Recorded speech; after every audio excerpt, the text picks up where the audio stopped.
Pagmulat pa lang ng mga mata ni Leonie, si Emmeline agad ang una niyang nakita. Nakatali ang buhok, simpleng damit at abala sa kusina. Walang makeup, walang alahas. Pero para sa kanya, iyon na ang pinakamagandang tanawin sa mundo. Napangiti siya. Ang ganda talaga ng asawa ko. Mahina niyang bulong na parang lihim na panalangin. Nang mapansin siya ni Emmeline, ngumiti rin ito. Bakit ganyan ang tingin mo? May dumi ba ako sa mukha? Biro ng babae. Umiling si Leonie. Wala talaga. Alam mo, araw-araw kitang nakikita, pero hindi ako nagsasawang hangaan ka. Ang ganda mo kahit simpleng-simple lang.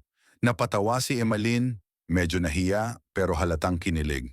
Sus, puro ka bola. Umupo ka na nga at kumain. Ngunit habang nagsasandok siya ng kanin, napaisip din si Emmeline.